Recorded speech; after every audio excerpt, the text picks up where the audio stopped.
नमस्कार, मैं हूं रजनीश यादव। आप देख रहे हैं प्रभात खबर। आज बात होगी 14 जुलाई से शुरू हो रहे सावन मास की। सावन मास का पहला सोमवार 18 जुलाई को पड़ रहा है। मान्यता अनुसार सावन का महीना शिव उपासना के लिए सबसे श्रेष्ठ माना गया है। भगवान शिव एकमात्र ऐसे देवता हैं जो भक्तों के लिए अतिशीघ्र प्रसन्न हो जाते हैं, इसीलिए उन्हें भोलेनाथ भी कहा जाता है। वैसे तो शिव की पूजा कभी भी की जा सकती है, लेकिन सावन के पूरे महीने शिव पूजन करने से सोमवार का दिन सबसे श्रेष्ठ माना गया है। आइए ज्योतिषाचार्य पंडित पवन त्रिपाठी से जानें कि सावन के प्रत्येक सोमवार के दिन शिव जी की पूजा कैसे करना चाहिए और भगवान शिव को कौन सी वस्तु अति प्रिय है।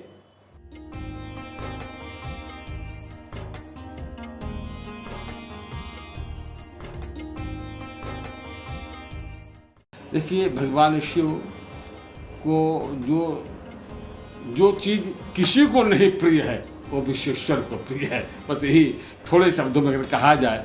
और जैसा कि बहुत से भक्त विश्वेश्वर को लेकर के तरह तरह की भ्रांतियाँ भी फैला रखा है। बाबा भांग खाते हैं, बाबा दारू पीते हैं, बाबा सिगरेट पीते हैं, बाबा चिलम पीते हैं। इस तरह का कोई धर्मशास्त्रों में वर्णन नहीं मिलता है। सात्विक पूजा, पत्रम पुष्पम फलम तोयम, पत्र पुष्प फल से ही बाबा प्रसन्न हो जाते। खास तौर से शिव उपासना में जल की धारा हो। बहुत से ऐसे भक्त होते हैं, हमने देखा है समाज में, कि बाबा के नाम पर भांग छान लेते हैं। ना ना ना ना, इस तरह का कोई भी बाबा शिव की विश्वनाथ के भक्त होने का प्रमाण नहीं मिलता कि आप विश्वनाथ के भक्त कहे जाएंगे। जो बहुत से वनस्पतियाँ हैं जो त्याज्य हैं। मंदार एक ऐसा पौधा है जिसका प्रयोग कौन कर सकता है। अंतज पौधा, विषैला पौधा समाज में माना जाए, उसका मंदार का जो रस निकलता है वो बहुत विष है, ऐसा लोगों का भ्रम है। ऐसा मंदार भी बाबा ग्रहण करते हैं। दूसरा, बिल्वपत्र। बिल्वपत्र भगवान को धर्मशास्त्रों में बताया गया, त्रिदलम त्रिगुणाकारम त्रिनेत्रम च त्रिधायुधम त्रिजन्म पाप संघारम बिल्वपत्रम शिवार्पणम। सारे के सारे देवों का जब हम विग्रह देखते हैं, मूर्ति देखते हैं, तो वो राम सीता राधा कृष्ण इस तरह से अलग अलग है, लेकिन भगवान शिव अर्धनारीश्वर है। एक ही शरीर में आधे भाग में पराम्बा जगदम्बा विराजती हैं और आधे भाग में भगवान शंकर वास करते हैं। बहुत प्रिय हैं, बहुत प्राण वल्लभा हैं पराम्बा जगदम्बा। और उन्हीं का वृक्ष है बिल्व वृक्ष। जो बिल्व वृक्ष है वह पराम्बा जगदम्बा का ही वृक्ष है, उसमें पराम्बा जगदम्बा वास करती हैं। ऐसे वृक्ष पर जो पराम्बा जगदम्बा जहाँ वास करती हो, उसके पत्ते भगवान को बहुत प्रिय हैं, क्योंकि वो भगवान की जो अर्धनारीश्वर रूप है, उनकी जो प्राण वल्लभा है, उनका वो वृक्ष है। इसलिए बहुत आस्था रखते हैं पराम्बा जगदम्बा के प्रति विश्वेश्वर। इसलिए भगवान को यह बिल्वपत्र बहुत प्रिय है। और वैज्ञानिक आधार भी बनता है बिल्वपत्र का कि यह त्रिदोष नाशक है।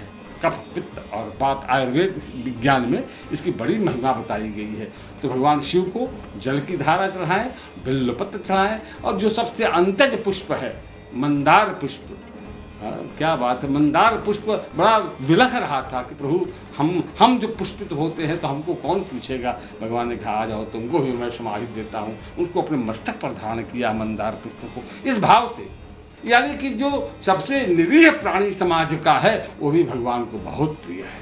और सबसे उच्च पद का आदमी है अगर, वो भी भगवान को बहुत प्रिय। उस दरबार में न कोई भिखमंगा है, न कोई राजा है, न कोई रंग है, सब समान भाव से हैं। इस भाव को रख करके भगवान विश्वेश्वर के दरबार में जाना चाहिए। और सारे जो अवयव चढ़ाए जाते हैं उनके पीछे बस यही रहस्य है कि बाबा के दरबार में बाबा बाबा कहते हुए जाइए। और भोले, ऐसा धर्मशास्त्रों में आया कि भगवान को पहला अक्षर भोले, ऐसे नाम है भगवान का।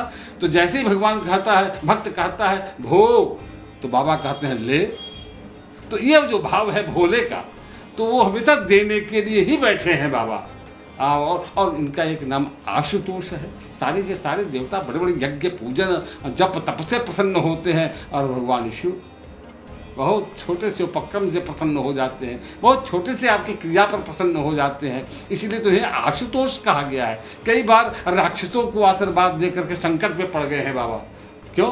क्योंकि बहुत जल्दी प्रसन्न हो जाते हैं, हाँ, बहुत जल्दी प्रसन्न होते हैं, आह्लादित हो जाते हैं, उमंग में आ जाते हैं बाबा। इसलिए ऐसे समय को पा करके सबसे सहज और सरल भगवान शिव का जो रूप है उसका यजन करना चाहिए, उसका पूजन करना चाहिए। प्रभातखबर.com, विश्वास वही, रफ्तार नहीं।